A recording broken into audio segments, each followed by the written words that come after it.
प्रश्न का माझी गवळण का म्हणली? गवळण कृष्णाची आहे का बायांची? आमचे भांडणं मिटनात. अरे बाबा, या इंद्रादिकाचे इंद्रियादिकांचे भांडणं, या विकारांचे भांडणं थांबावे म्हणून भजन आहे. आणि भजन एकदा आनंद निर्भय, जेवढा जीवनातला आनंद आहे तेवढा आनंद भजनाशिवाय नाही. प्रमाण सांगितलंय महाराजांनी.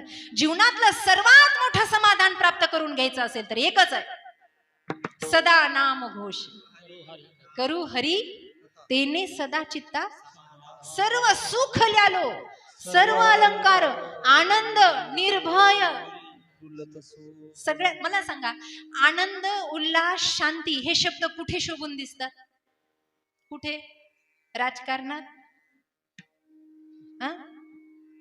समाजकारणात, श्रीमंतीमध्ये?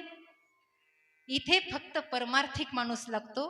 परमार्थिक असला की त्याच्याकडे धन नसू द्या, महाराज म्हणतात आमच्याजवळ काही नाही पण जीवनात आनंद आहे. आम्ही सदैव जवळी येता जाऊ बुडती भिके कुत्री घर राखती. आमच्याकडे काही नाही तरी परमोच्च कोटीचा आनंद आहे. हा आनंद घ्या माईबा. हे कथा कीर्तनामध्ये किती तत्वज्ञान सांगितलं, किती ब्रह्मज्ञान सांगितलं, यापेक्षा आम्हाला कळलं काय? यातून आम्हाला घेऊन प्रसाद जायचा आहे काय? आज नागपंचमी आहे. ते दारात जरी निघलो तर हनुमान चालीसा चालू होती. लोकांना वाटतं दर्शन द्या दर्शन द्या. एवढं भीतात लोक का? त्याची भीती आहे आम्हाला. परंतु त्या शाश्वतात जरी आम्हाला दर्शन करायचे, आमची मनोवृत्ती चांगली पाहिजे. म्हणून कथा कीर्तन ऐकायचे. आजचं प्रयोजन फार सुंदर आहे. या कथा कीर्तनाने मनपटलावरचे विकार निघून जातात. विकार निघून जातात. म्हणून मी एक गोष्ट नेहमी सांगत असते, माणसानं आरशात पाहावं. कशात पाहावं? आरशात. तुम्ही पाहता का आरशात? आरशात नाही पाहत? बाई काय वैरागी आहे, संन्याशी आहेत का काय? काही काही भूतांना तर सकाळी उठल्या उठल्या आरशात पाहायची सवय. नवल असं आहे दैफळे बाबा, आरशात स्वतःच तोंड पाहणार उठल्या उठल्या, पुन्हा जगाला म्हणणार आज कुणाचं तोंड पाहिलं कुणाच ठाऊक, कामच होईना. अरे तुझंच पाहिलं की कुणाचं पाहिलं दुसऱ्याच?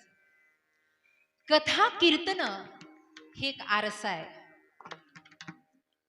या आरशात कधीतरी पाहिलं पाहिजे. भागवत हा एक आरसा आहे, रामायण हा एक आरसा आहे.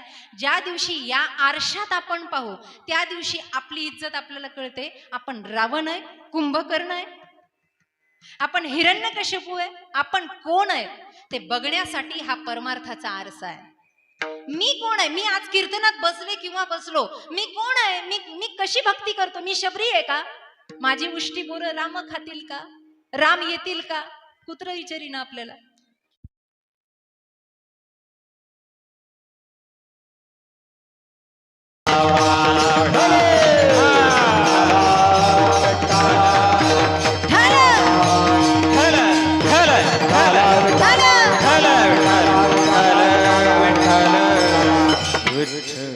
आरशात स्वतःचं मुख पाहिलं पाहिजे. आरसा बरोबर सांगतो किती काळा किती गोरा, काजळ किती लागलं, पावडर किती लागलं. आरशात पाहिलं पाहिजे. आरसा हे प्रतिबिंब दाखवणारा उत्तमदर्शी सत्य पदार्थ आहे. सगळं काही खरं सांगतो, परमार्थ सुद्धा सगळं काही खरं सांगतो. फक्त लोकांना बोचतं म्हणून लोक येत नाही. कळतंय का? आरसा कधी खोटं बोलतो का? आरसा. एक येड जत्रेमध्ये गेलं, घरच्यांनी सांगितलं होतं यात्रेतून काहीतरी घेऊन ये. गेलं, त्याला माहिती नव्हतं या वस्तूला आरसा म्हणतात म्हणून. काहीतरी चमकणारं दिसलं, लक्षपूर्वक ऐका, चमकणारं दिसलं आणि म्हणून त्यानं त्या वस्तूला हात लावला. आणि हात लावल्यावर त्याच्यात न बघता अगोदर दुकानदाराला विचारलं हे काय आहे. दुकानदार म्हणला नीट बघ ना काय आहे. तर नीट बघ म्हणल्यावर त्यानं असं आरसा समोर धरला आणि जसा समोर धरला तसं त्याला काय दिसलं? तोच स्वतः दिसला की नाही? प्रतिबिंब दिसलं की? हो म्हणा, नाही तर नाही. दिसलं ना? दिसलं की नाही? हो म्हणा. दिसलं का? त्यानं पहिल्यांदाच स्वतःला पाहिलेलं होतं आणि त्यानं जसं पाहिलं तसं ते दुकानदाराला म्हणलं अरे बापरे काय देखणं आहे. दुकानदाराला म्हणलं काय देखणं आहे म्हणले हे. दुकानदार म्हणले बरोबर आहे, गोळ्या संपलेल्या दिसतात. आणि मग त्यानं दुसरा प्रश्न दुकानदाराला केला, भाऊ हे रावसाहेब कितीला दिले? आरसा नाही म्हणला. हे रावसाहेब घ्यायचे का शामराव घ्यायचे? रावसाहेब नाही इथं बसलेले, उगा राग घ्यायचे. हे रावसाहेब कितीला दिले? दुकानदार म्हणला फुकट घेऊन जा, हे रिकाम डोक्याला ताण नको म्हणले, येडं दिसतंय, पैसे नको देऊ, घेऊन जा. आता गंमत अशी झाली, तो आरशात बघायचा, त्याला स्वतःचीच प्रतिकृती दिसायची. ते डोक्याला हात लावलं की आरशातलंही डोक्याला हात लावायचं, यानं नाकाला हात लावला की आरशातलंही नाकाला हात लावायचं, यानं कान खाजवला की आरशातलंही कान खाजवायचं. मग यानं सगळ्या क्रिया करता करता असं केलं तर आरशातलंही असं करतोय. आणि मग हे म्हणलं काय काळजी आहे याला, माझी बायको विचारीना जेवलं का नाही म्हणून, पण हे विचारतंय जेवलं का म्हणून. काही करायचं पण याला घरी घेऊन जायचं. दुकानदाराला म्हणला जाऊ का? तो म्हणला पहिले जा, थांबू नको. त्यानं तो आरसा घेतला आणि घराकडे पळतच निघला.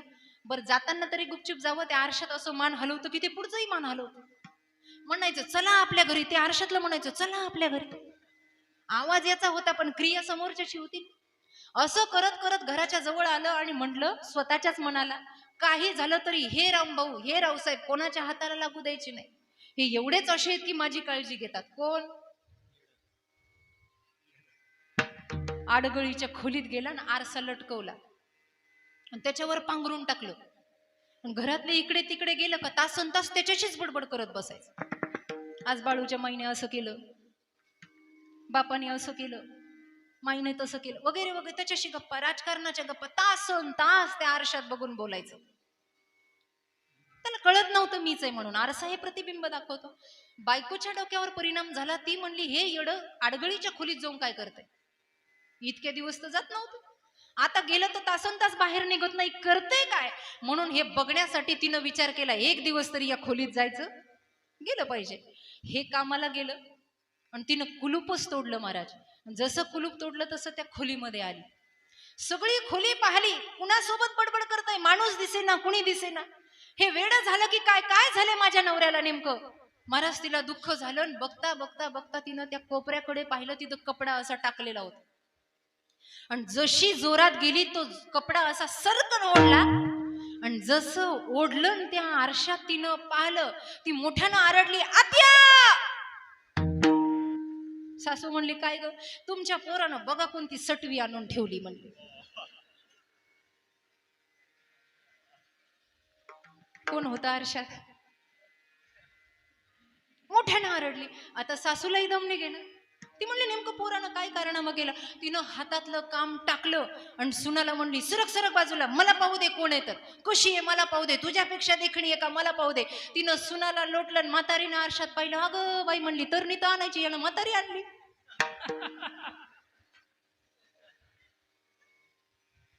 आरशात कोण दिसलं तिला? ती स्वतःच दिसली. दोघींचा एवढा गोंधळ उडाला. सासरा होता घरामध्ये. ती म्हणलं बाया बायाचं काय चाललंय कुणास ठाऊक. जोरात वेगानं सासरा जसा पळत आला, बायकोला दूर लोटलं, म्हणला मला पाहू दे तरणी आहे का म्हातारी आहे. आरशानं त्या म्हाताऱ्यानं जसं आरशात पाहिलं, तो म्हणला बाई माणसातला फरक कळतो का नाही, मी शिवाला म्हातारा आहे याच्यात. मला तात्पर्य हे सांगायचंय, आरसा खरा बोलतो की नाही, तसं आमचं रामायण खरं बोलतं, आमचं भागवत खरं बोलतं. नवे नवे आमची माय ज्ञानेश्वरी खरं बोलते की माणूस कसा आहे. हे आमचं पण आम्हाला दिसावं म्हणून आम्ही कथा कीर्तन ऐकावी, म्हणून आम्ही हे प्रयोजन दुसरे भासे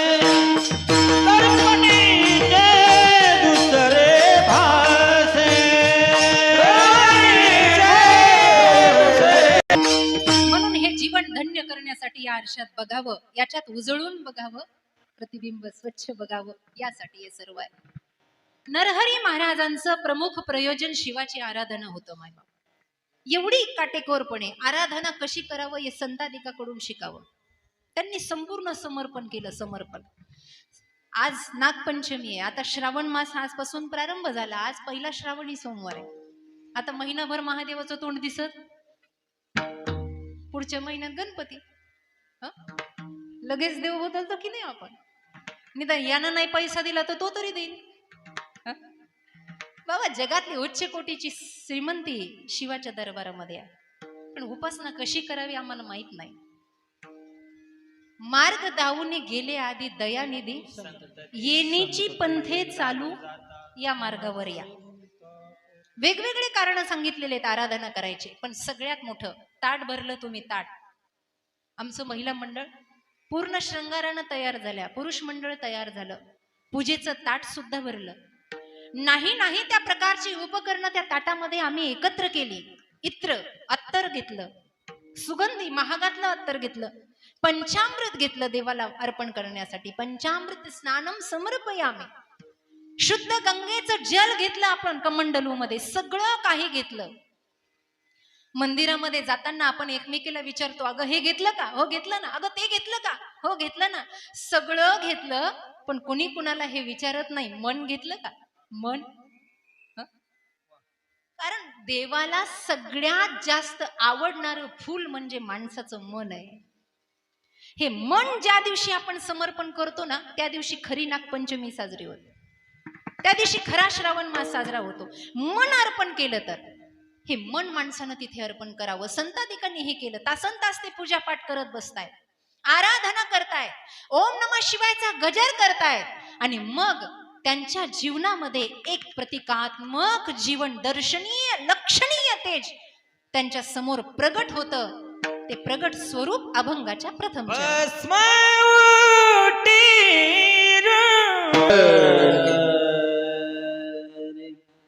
काय सुंदर स्वरूप दिसलं. भस्म उटी रुंड माळा, सांब सदाशिवाच्या मस्तकावर त्रिपुंड आहे, भस्म लावलेलं आहे. खरं तर सर्वांगाला भस्माचं लेपन आहे. ज्या वेळेला महादेवाचा विवाह होतो ना, त्यावेळेला महादेवाचा एक शृंगार सांगितलाय. शृंगार. आपल्याकडच्या नवरदेवाला हळद लावल्या जाते. आपल्याकडच्या नवरदेवाला, नवरदेव लावली होती का हळद? काहीच बोल ना. हळद हळद. आपल्याकडच्या नवरदेवाला हळद लावतात, शिवाला हळद नाही. सगळ्यात पहिला शृंगार आहे की शिवाला भस्माची उटी लावतात. कारण का? हे तरुणा, विषयामध्ये रथ होत असताना तुला हे आठवलं पाहिजे की या शरीराची एक दिवस माती होणार आहे आणि ती शिव धारण करणार आहे, म्हणून विकारामध्ये फसू नको, यासाठी भस्मधारण आहे. शिवाचा एक एक शृंगार आहे. आपल्याकडचा नवरदेव फेटा बांधतो, भाड्यानं आणलेला तो फेटा असतो, त्यालाच नटतोय. तीनदा तर आरशात पाहते. महादेवाच्या डोक्यावर फेटा नाही, महादेवाच्या डोक्यावर जटा आहे. जटा आहे. अर्धचंद्र लावलेला आहे. आपल्या नवरदेवाच्या तर घोस असतो ना मोत्याचा अडकवलेला आहे, असं असं झटके देते बघ पानाला. चंद्र लावलेला आहे. गळ्यामध्ये काळ आहे, काळ बांधलेला. आपला नवरदेव गाडीवर बसतो, चंचल आहे ना बाबा. पण आमचे शिवशंकर नंदीवर विराजमान झाले, कारण धर्म सांभाळायचा आहे. धर्म सांभाळायचा. एक एक शृंगार आहे. पण भस्म धारण केलेलं आहे. जे शिवाचे भक्त आहेत त्यांनी भस्म धारण. खरं तर हिंदू धर्म संस्कृती अशी आहे की प्रातः समय झाला की पुरुषांनी सूर्याला अर्घ द्यावा, महिलांनी तुळशीला पाणी घालावं, महिलांनी तुळशीतली माती घ्यावी आणि या त्रिपुटावर लावावी. खरं तर कुंकू लावणं म्हणजे काय? बऱ्याच महिला पती गेल्यावर कुंकू लावणं सोडून देतात. भले नका लावू, तुम्हाला संस्कृती सांभाळायची, पण काहीतरी लावा. 2 भुवयाच्या मध्ये गुरुपीठ आहे आणि तिथे काहीतरी तिलक करावा, ही हिंदू धर्म संस्कृती आहे. म्हणून पुरुषाच्या कपाळावर गंध असलाच पाहिजे, धर्माचं प्रतीक आहे. रावण सुद्धा लावायचा. लोक रावणाला नाव ठेवतात. रावणा इतकं भजन आपल्याला जमत नाही. लोक रावण उठल्या उठल्या बायकोला म्हणत नव्हता, please give me 1 cup bed tea. Ravana जेव्हा स्नान करायचे आणि शिवालयामध्ये जायचे तेव्हा रावण स्तोत्र म्हणायचे. जटाटवी गलत जल प्रवाह पावितस्थले, जटाटवी गलत जल प्रवाह पावितस्थले, गले वलंब लंबिता भुजंग तुंग मालिका,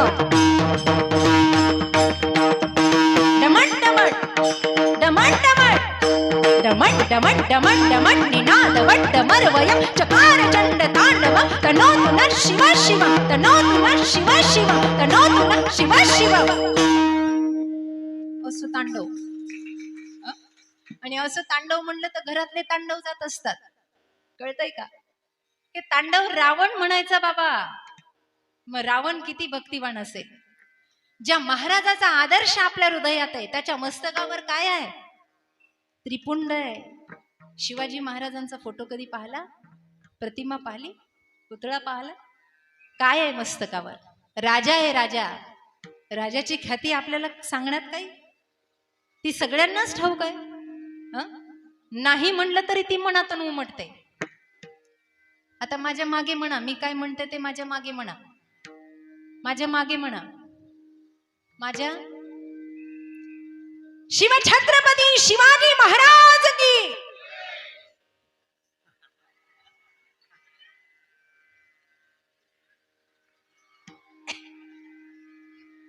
हे असं आहे.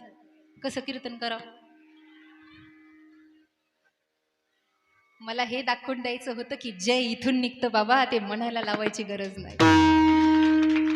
एवढा तर आपला राजा महान आहे, पण त्याच्या दिवसाची सुरुवात शिवाच्या आराधनेपासून होते. आता ओघाला आलो म्हणून सांगते, शिवचरित्र माझा विषय नाही.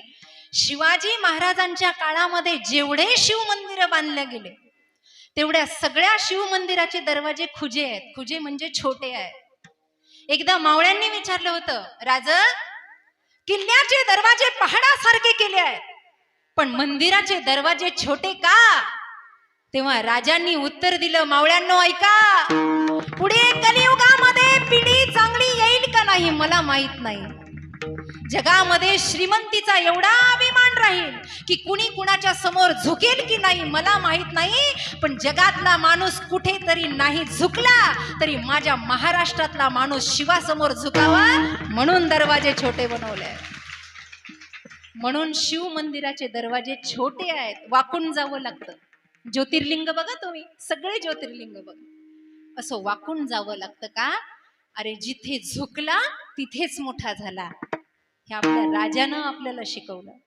शिवाची भक्ती त्या राजानं सुद्धा केली. म्हणून भस्म ओटी रुंड माळा. भगवंताचं स्वरूप सुंदर आहे. गळ्यामध्ये माळा धारण केलेले आहे आणि सुंदर स्वरूप. माईबाप एक गोष्ट सांगून जाईन, मनाच्या कोपीत घेऊन जा. या जगतामध्ये देवापेक्षा सुंदर कुणी नाही. या जगतामध्ये तुम्हाला जर असं वाटत असेल ना की जगातल्या सगळ्यात सुंदर व्यक्तित्वाला पाहावं तर फक्त मंदिरात जावं, दुसरीकडे कुठे जाऊ नये. स्त्रियांना वाटतं पुरुष सुंदर आहे आणि पुरुषांना वाटतं स्त्रिया सुंदर आहेत. पण ज्याला असं वाटतं की ह्या सुंदर आहेत, हे सुंदर आहेत, त्यांनी विचार करावा की यांना बनवणारा देव किती सुंदर असेल, तो परमात्मा किती सुंदर असेल. त्याला एकदा पाहिलं की जगात पुन्हा दुसरं पाहण्यासारखं काही राहत. एक घडलेली घटना आहे. रंगमंदिर आहे वृंदावनला, रंगमंदिर. त्या रंगमंदिरामध्ये चैतन्य महाप्रभू नावाचे संत असेच भक्तजनांना घेऊन जायचे. पूर्वीचे महात्मे. मला गंगापूरला आलं की मला महात्म्यांची आठवण येते. आज आमचा भक्त समुदाय या बाजूला बसलेला आहे, काही इकडे बसलेले आहे. साधूंची रचनाच अशी आहे की भक्त समुदाय सोबत घेऊन चाललं. गौरंग महाप्रभू असेच जायचे नाही का, दर्शन झालं रंग मंदिरात कृष्णाचं की झाडाखाली बसायचे. रोज एक सेट यायचा, लक्षपूर्वक ऐका, रोज एक नगर सेट यायचा आणि येत असताना बायकोच्या डोक्यावर अशी छत्री धरून आणायचं. बायकोच्या डोक्यावर छत्री धरून आणायचं. पायामध्ये नगर सेट, गडगंज श्रीमंती. लक्षपूर्वक ऐका, मी आज स्वरूपाचा अभंग घेतलाय त्यावर बोलतोय. छत्री धारण करून यायचा महाराज, घ्यायचा घ्यायचा घ्यायचा आणि त्या मंदिराच्या पायऱ्याजवळ आला की ती छत्री बंद करायचा. बायकोनं जे जोडे पायातले काढले ते जोडे उचलायचा आणि बाजूला ठेवायचे आणि पायऱ्यावर बसून हिशोब करत बसायचा. बायको मंदिरात जायची. काही लक्षात आलं?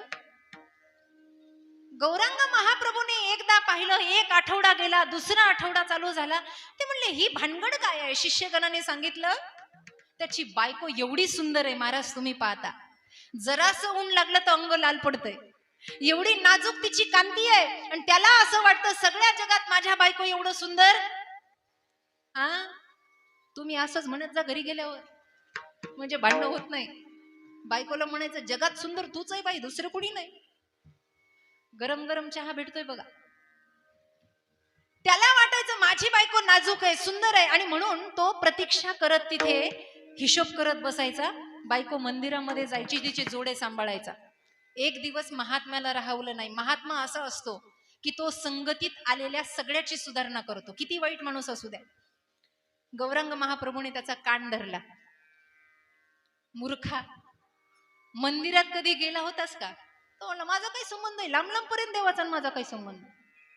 कधी गरजच नाही पडली देवाची, देवानं सगळं दिलंय म्हणला. होती नव्हती बायको दिली, आता काय गरज आहे देवाच्या मंदिरात जायची? गौरांग महाप्रभू म्हणले ती मंदिरात जाते, तू का जात नाही? तो म्हणला महाराज मी तिची रक्षण करण्यासाठी डोक्यावर छत्री धरून येतोय, मला एवढा वेळ नाही, आणि तिचं कुणी हरण करू नये म्हणून तिची सिक्युरिटी गार्ड म्हणून येतोय. महाराज म्हणले तू कधी आतल्या देवाला पाहिलंस का? तू कधी आतल्या देवाला पाहिलंय का? तो म्हणला नाही पाहिलं. महाराजांना राग आला, महाराजांनी तोंडात ठेवून दिली. गालात लागल्यावर त्यानं कारण विचारलं. महाराज म्हणले आत जाऊन बघ, एकदा जर आतल्याला पाहिलं ना तर पुन्हा बाहेरचं पाहण्याची इच्छा राहणार नाही. फक्त आतल्याला पहा. जसा राग आला तसा दुडू दुडू धावत आतमध्ये गेला, आणि देवही एवढा आगाव आहे, महिनाभर येणाऱ्याला दर्शन देत नाही, पण अर्धा तासात काही काही लोक देवाला प्रसन्न करतात. कारण का? मन. त्याला एवढा राग आला, तो म्हणला दे बरं दर्शन, माझ्या बायकोपेक्षा तू सुंदर आहे का बघू दे मला. एवढा लख प्रकाश पडला आणि एवढी सगुण साकार सुंदर मूर्ती त्याच्या समोर उभा राहिली. त्यानं जसं पाहिलं, चरित्र असं सांगतं, त्या दिवशीपासून तो घरीच गेला नाही. तो वेडा झाला महाराज, वेडा झालो, वेडा झालो, एवढा तृप्त होऊन गेला. पण आज तुम्ही घरी जा, नाही तर मोरच्या आळंदीला येईल. सांगायचं तात्पर्य काय? त्याचं स्वरूप सुंदर आहे. काय त्याच्या स्वरूपामध्ये? अभंगाच्या दुसऱ्या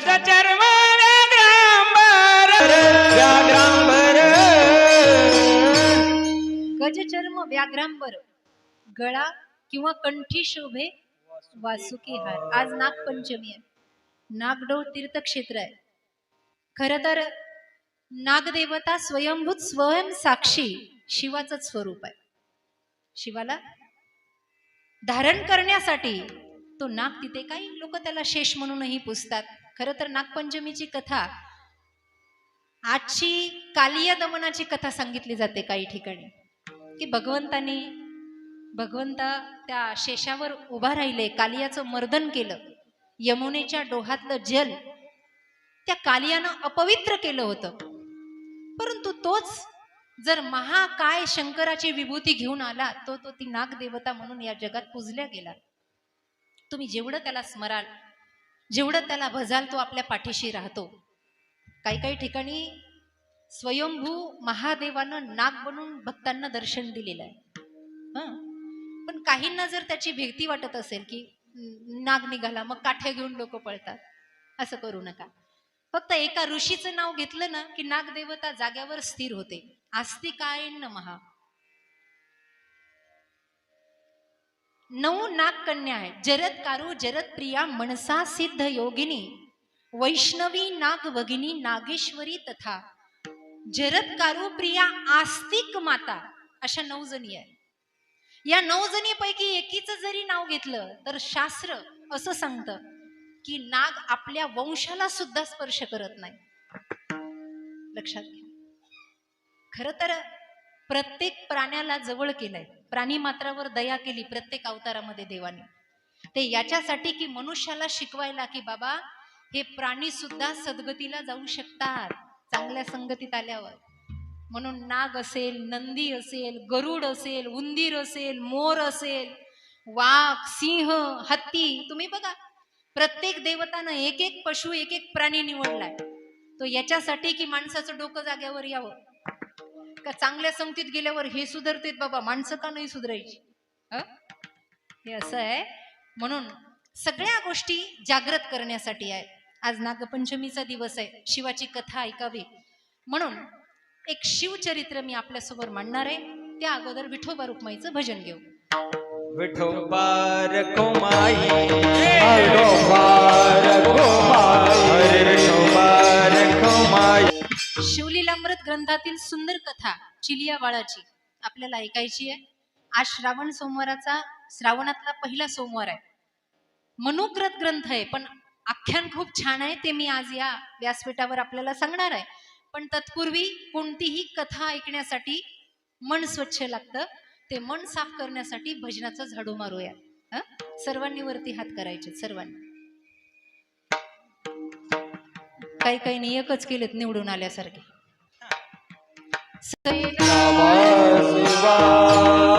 गंगाधरा शिव गंगाधरा हर हर भोले नमः शिवाय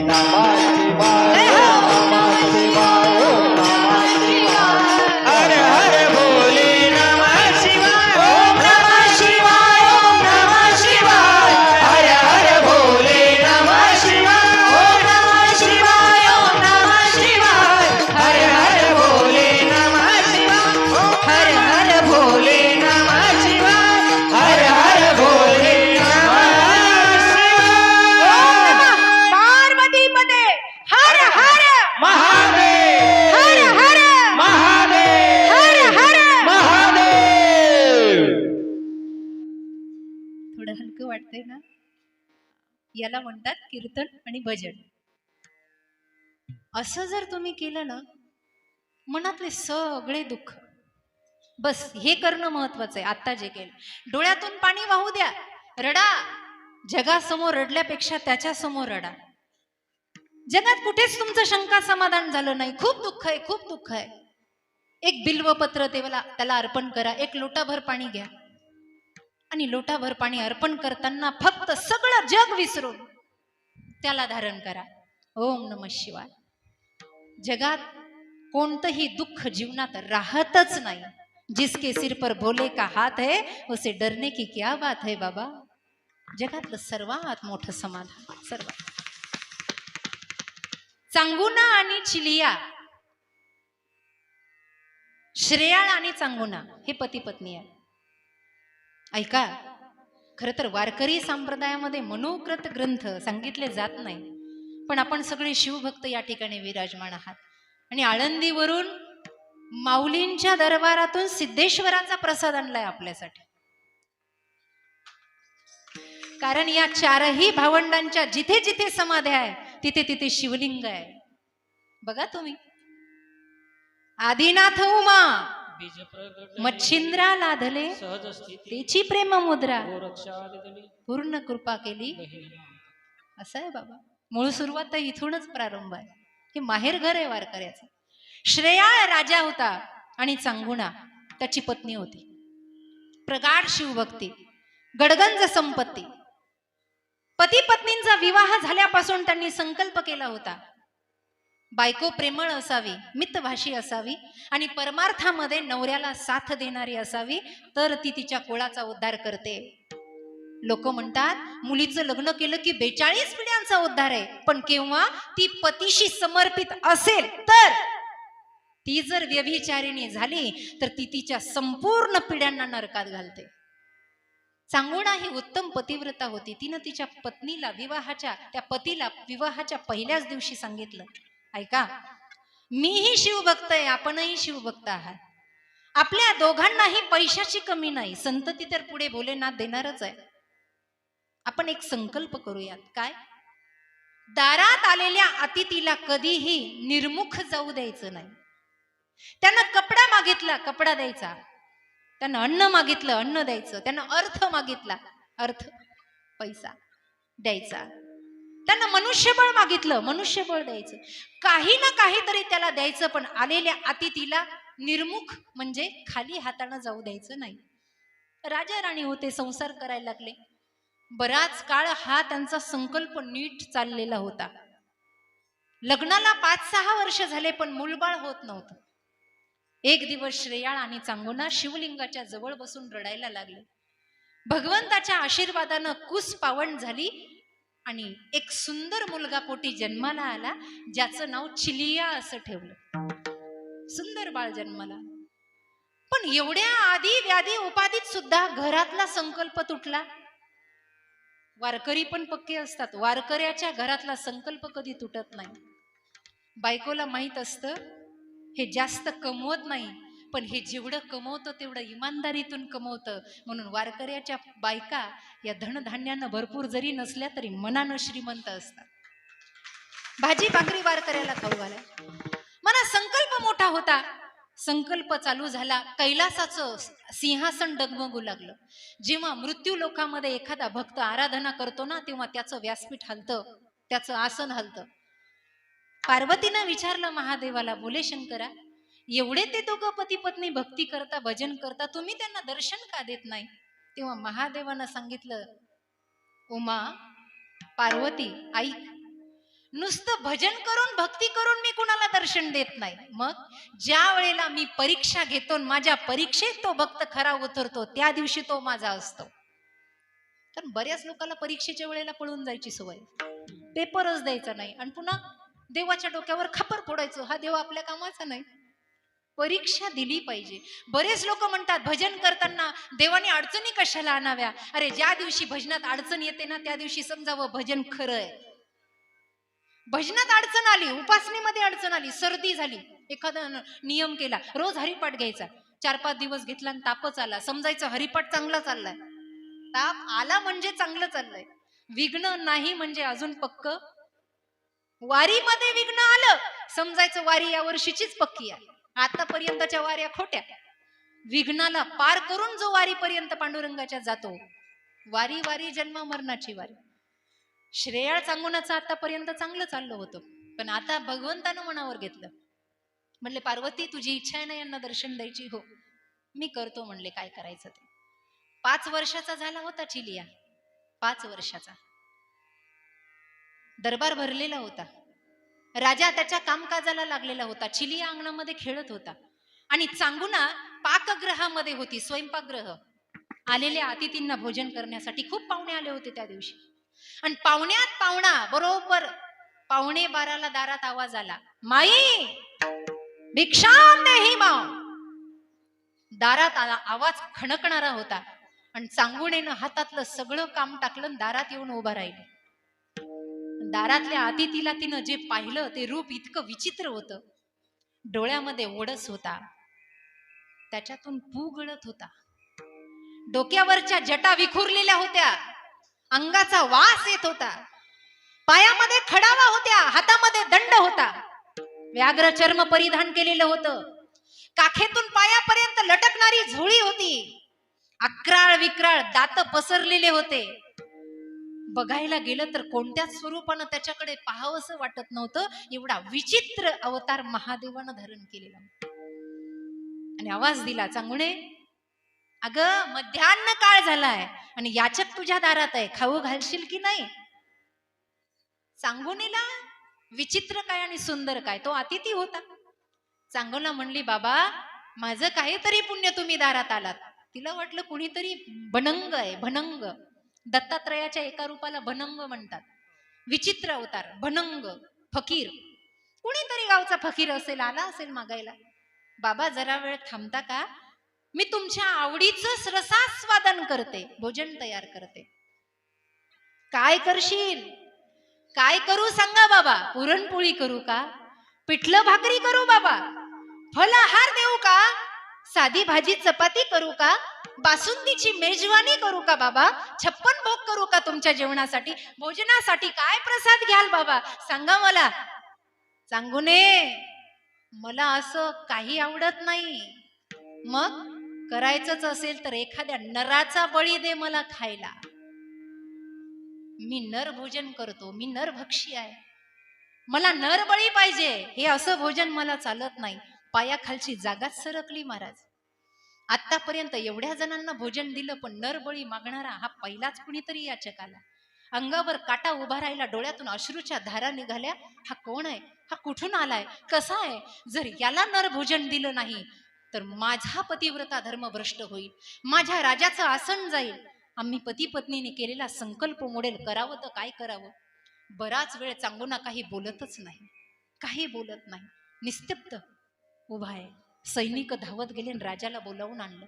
राजा धावत आला, बायकोला विचारलं, चांगुने काय झालं ग? अहो बघा ना, हा कुणीतरी याचक आहे, नर भोजन मागतोय, कुणीतरी माणसाला कापायचंय आणि याला शिजवून घालायचंय. हा विचित्र प्राणी कसा दारात आला? आपलं काय पापाडवं आलं म्हणून याला आता माणसाचा बळी द्यायचा? डोळ्यातून अश्रूच्या धारा निघाल्या. कुणाला कापायचं? आतापर्यंत एक सुद्धा पशु सुद्धा बळी दिला नव्हता श्रेयाळाच्या राज्यात. लोक बकरं कापतात ना, एक सुद्धा प्राणी बळी दिला नव्हता. एवढं चांगलं राज्य होतं. श्रेयाळाच्या डोळ्याला पाणी आलं, ढसढस रडायला लागला आणि त्यानं त्या साधूचे पाय धरले. बाबा, आता दुसऱ्याला तर कापू शकत नाही, मी झोपतो खाली. सांगू नये, माझ्यावर सुरा चालव, माझं मांस दे या बाबाला खायला. चांगुणेनं म्हणावं, अहो पती गेल्यावर बाईचं जीवनात राहतं तरी काय, मला माहितीये माझ्या नंतर या राज्याला तुमची गरज आहे, मी झोपते खाली, माझ्या घशावर सुरा चालवा, माझा बळी घ्या, पण तुम्ही जगा. नवऱ्यानं म्हणावं मी मरावं, बायकोनं म्हणावं मी मरावं. तेवढ्यात साधू बोलला, थांबा, अरे मला विचारा ना कुणाचं मांस पाहिजे. मला ना श्रेयाला तुझं मांस पाहिजे, ना चांगुणे तुझं मांस पाहिजे, मला 5 वर्षाच्या बाळाचं मांस पाहिजे.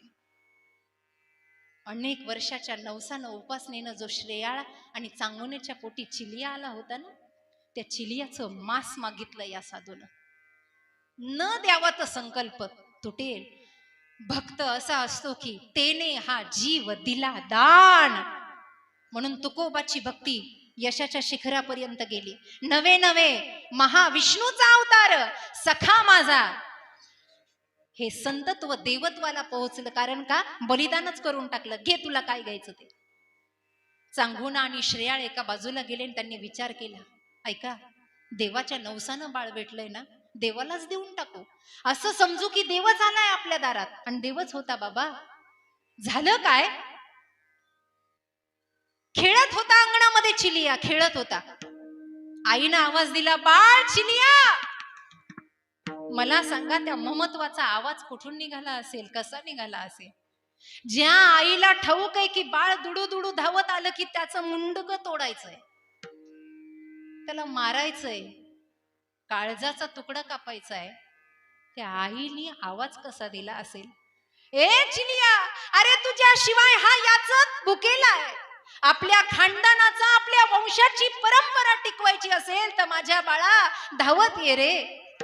अरे भोलेनाथाला तृप्त करायचं असेल तर माझ्या बाळा धावत ये रे. ममत्वाचा पाजर फुटला होता. स्तनातून दुधाच्या धारा निघाल्या, अश्रूच्या धारा डोळ्यातून निघाल्या आणि दुडू दुडू चिलिया धावत आला. जसा आला तसाच आईच्या चरणी लोटांगण केलं. सुसंस्कारी बालक होता. आई कशाला बोलवलं, अरे बाळा माझ्या काळजाचा तुकडा आहेस, पण या बाबाला तुला खायचंय रे, तुझं मांस शिजवायचंय. आई, जर माझं मांस या बाबाला आवडत असेल ना तर मी आताच शंकराच्या समोर झोपतो. आई, ते बाळ होतं पण सुसंस्कारी होतं, देवत्व होतं. चिलियानं 5 वर्षाच्या कसलाच विचार केला नाही माई बाप, आणि झोपला चिलिया, झोपला. पुन्हा पुन्हा चांगुना त्या साधूला वळून बघायची की एकदा तरी हा नकार दे. बाबा पुन्हा एकदा विचार केला, नवसानं झालंय ओ, मला माहित नाही चांगुने, आता जर दिलं नाही तर मी असा निघून जाईल. सुरा घासून घेतला दगडावर पाणी टाकून. आजूबाजूला प्रजा उभी राहिली, बाळाला झोपवलं. श्रेयाळ एकदा बाळाला मिठी मारतोय, उचलून घेतलं, हृदयाला लावलं. बाळ, माझं बाळ मला पुन्हा कधी दिसेल की नाही. जे देवाच्या नवसानं भेटलं.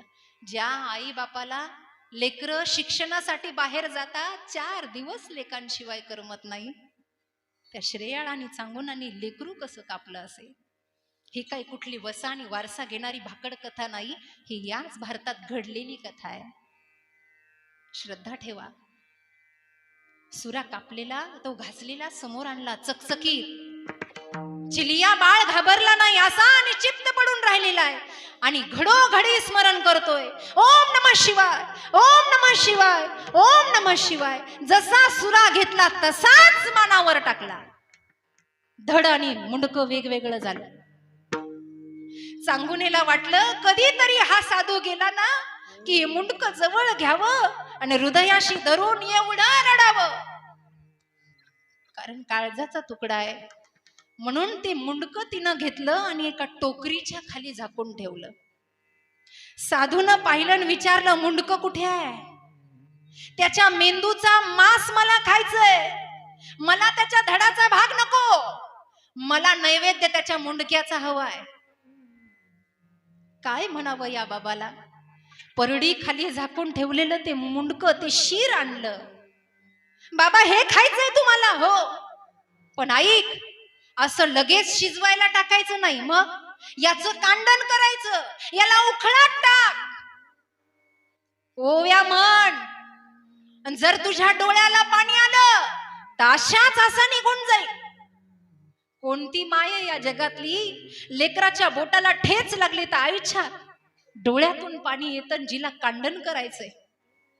श्रेयाळाला ती म्हणू लागली, सगळं संपलं, आता बाळ गेलं ना की आपण सुद्धा जीव देऊन टाकायचा, आता सगळं संपलं. त्या उखळामध्ये तिनं कांडण करायला प्रारंभ केला. माईबाप ओव्या गाय लागली गळ्यावर. त्या ओव्यामध्ये ती म्हणते, बाळा माझ्या पोटी नसता जन्माला आला तर बरं झालं असतं. 5 वर्ष मी तुझी वाट बघितली, मग माझी कूस पावन झाली. नवसानं आलास रे, पण कुण्या या साधूनं तुला भक्षण करण्यासाठी मागितलं. चिलिया, या पापिनीच्या पोटी पुन्हा कधी येऊ नको. ओव्या गाय लागली. कांडण झालं, मांस घेतलं, रक्त बंबाळ उखळ झालं. एक मोठं बहुगण पातीलं घेतलं, त्याच्यामध्ये पाणी भरलं आणि ते मांस शिजवलं. 12ची वेळ झाली, मध्यान्ह काळ झाला. ताट वाढायला घेऊ का बाबाला विचारलं. बाबानं सांगितलं हो. हात धुतले जेवायला बसला बाबा. मनातल्या वेदना असह्य होत्या. ताट वाढताना हात थरथरत होता. माझ्या लेकराचं मांस वाढायचं, याला कोण्या प्रांतातून आलाय हा नरभक्षी, माझा शंकर याला माफ करणार नाही. म्हणून मनातल्या मनात असह्य होणाऱ्या वेदना. ताट वाढलेलं होतं माईबाप, पण तो साधू शांत बसला नाही. चांगुने, तुझ्या घरात हीच पद्धत आहे का, पाहुणा आल्यावर एकटाच जीव घालायची? मग तुझ्या नवऱ्यालाही ताट वाढ. बापानं लेकाचं मांस खावं काय? पण धर्म आमचा भ्रष्ट होईल, या धर्मासाठी या भारतीय संस्कृतीत अनेकांना बलिदान केलं, आमचा धर्म जाऊ द्यायचा नाही. श्रेयाळ म्हणला बायकोला, ताट वाढ. रांगोळ्या काढल्या, दिवे लावले, ताट वाढली. लेकराचं मांस ताटात आहे. बाप जेवायला बसला. बाबा आता तरी पाणी फिरवा आणि सुरुवात करा. पाणी फिरवलं, पण घास घ्यायचा कसा? साधू घास घेत नाही. चांगुनेने हात जोडून विचारलं, आता तर सगळं घेतलं, आता तरी खा ना बाबा. मी खाऊ शकत नाही तुमच्या घरचं. का? ज्याच्या घरी संतती तर नाही ते निपुत्रिक असतात, आणि संन्याशी निपुत्रिकाचं अन्न खात नाही. मी तुझ्या घरचं अन्न खाऊ शकत नाही. आता मस्त दगडावर आपटावं अशी अवस्था झाली. धाय धाय चांगुना श्रेया रडतायत. बाबा आता काय करावं? आता एक करा, अन्न तर तुम्ही घेत नाहीये, आता आमचा जीव घ्या बाबा. आणि असं म्हणून त्या दगडावर मस्तक आदळू लागली चांगुना. त्याच वेळेला भोलेनाथ शिवशंकरानं आपलं रूप प्रगट केलं, तेजोमय रूप प्रगट केलं आणि सांगितलं, अगं भक्तीत परीक्षाच झाली नाही तर ती भक्ती कशी? मीच तुझा भोळा शंकर आहे, मीच बाबा. पण बाळ गेलं ना. कुठे गेलं बाळ? आवाज दे त्याला. चिलियाला जसा आवाज दिला तसा गल्लीतून दुडू दुडू धावत चिलिया समोर येऊन बसला आणि भोलेनाथाच्या चरणी साष्टांग